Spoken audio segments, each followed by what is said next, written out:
And this is where my third story starts. And this is the last one, and with this I finish.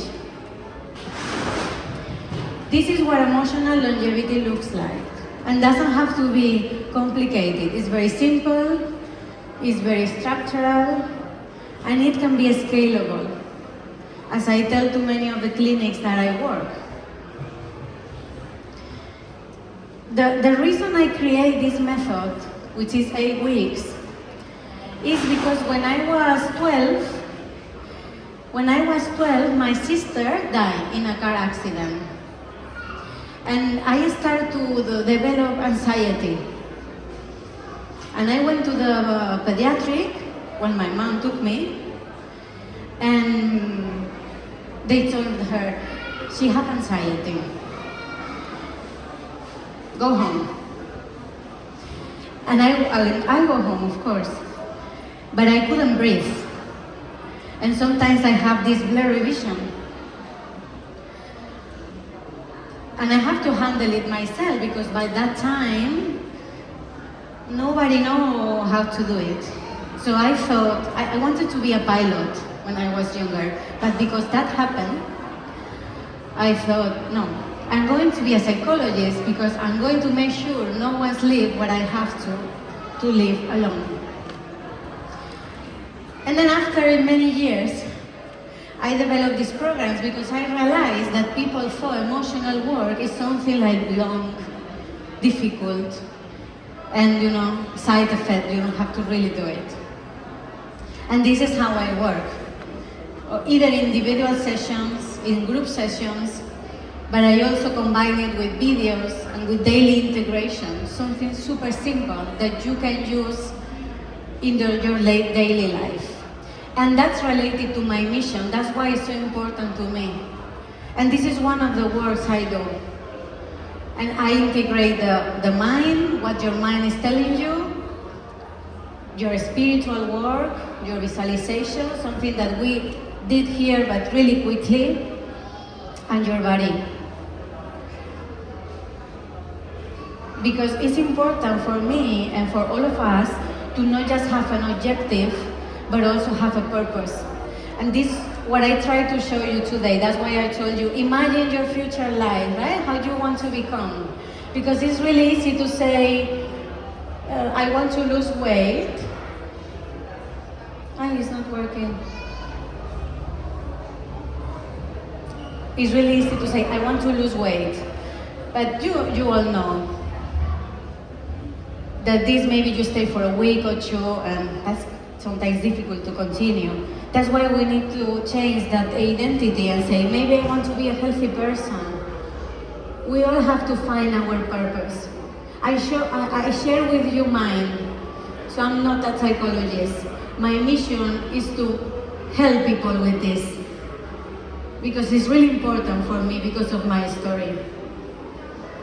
You don't have to have a trauma story as mine. Maybe something simple, like I want to enjoy with my family, and that will be perfectly fine and really good. So let's find your purpose, something that really moves you, something that when you say, this is what I want to be, your identity. And this is why we do this really briefly before the visualization and the breath work. That's what we briefly did today. And you might be wondering, and with this I finish, how this emotional work is related to your whole health, right? Really simple. Because your brain feels unsafe. And if you feel safe, the amygdala reduces the signaling of threatening, the prefrontal cortex, the area of planning and creativity, have energy to create, to be present, to don't forget, to really be into the conversation with someone. And then your parasympathetic nervous system increases. It's just biology.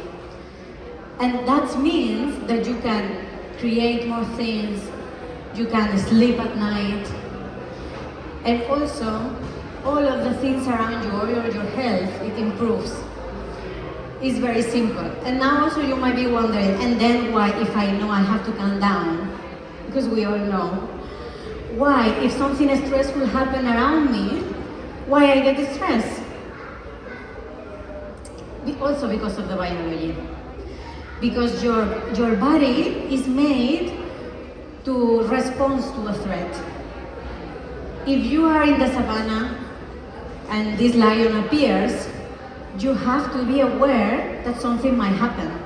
So we always are going to put priority in the threat outside, always. So this is what I do in my work. Try to say to your body with easy techniques that you can do every day in your life, integrate it easily, so you don't have to go to a retreat 100 hours, no, 5 minutes a day, and tell your body you are safe. So it's train this capacity to come back to your center. And all medical treatments are enhanced, because all medical treatments, but that's why when I work in the longevity clinic, they come to me in the Department of Emotional Regulation, because they say, we did all the tests and everything is okay, but still he cannot sleep. Because if the body doesn't have the ability to respond, the stress blocks that response. You cannot enjoy life if you are sad. And the emotional regulation reopens that, because it tells to your body, I'm safe. And this is really important. All of these activate, so absorption, metabolism, improve, immune recovery, pain intensity drops, and the body cellular regeneration system starts back on. This is not magic, it's science. And sometimes we forget, but we all live it every day. So emotional balance is a biological amplifier, and I'm really glad for my mission that more and more anti-aging protocols are including it. So just remember that anti-aging is, we all know, is not only how long you live, but whether your body feels safe enough. And you all know how to feel safe, because you born with that. So this is why your mind is not separate from your longevity, and probably your mind might be one of the most anti-aging tools that you already have. You just have to remember.